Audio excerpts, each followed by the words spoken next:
مبروك يا بنت الرجاجيل الأبطال، في فرحتك انزف أغلى التهاني. مبروك يا خلد عسى سنينك طوال، يسعدك رب الكون طول الزمان. ليلة عمر رفاحها تسعد البال، فيها السعادة والفرح والأمان. عروسنا خلود لك المدح ينقال، يا الفاتنة بالزين يعود باني. انت جمالك تنضرب فيها الامثال، فيك الادب ويا الخصال الحساني. من ابو خلود اهديك شيله وموال، وامدحك ثبياتي واقوى المعاني. واللي خذاك شهم والله رجال، جعل السعادة فالك ويا عساها. يسعدكم الله دايم بكل الأحوال، وأيامكم فرحة وسرور وتهاني. يا الغالي يا أبوها يا طيب الفال، بنتك عروس وفرحتك فالعياني.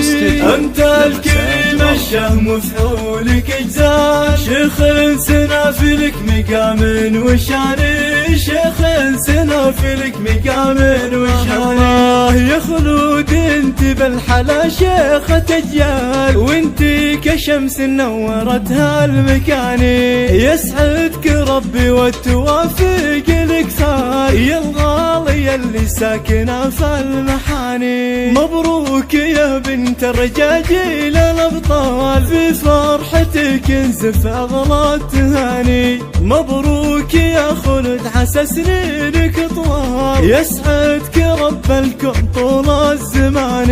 ليلة عمر رفاحها تسعد البال، فيها السعادة والفرح والأمان. عروسنا خلود لك المدح ينقال، يا الفاتنة بالزين يعود باني. انت جمالك تنضرب فيها الامثال، فيك الادب ويا الخصال الحساني. من ابو خلود اهديك شيله وموال، وامدحك ثبياتي واقوى المعاني. واللي خذاك شهم والله رجال، جعل السعادة فالك ويا عساها. يسعدكم الله دايم بكل الأحوال، وأيامكم فرحة وسرور وتهاني. يا الغالي يا أبوها يا طيب الفال، بنتك عروس وفرحتك فالعياني. أنت الكريم الشهم وفعولك اجزال، شيخ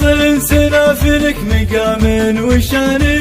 شيخ سنافلك مقام وشاني. يا خلود انت بالحلا شيخة اجيال، وانت كشمس نورت هالمكاني. يسعدك ربي والتوافق لك ثال، يا الغالي اللي ساكنة في المحاني.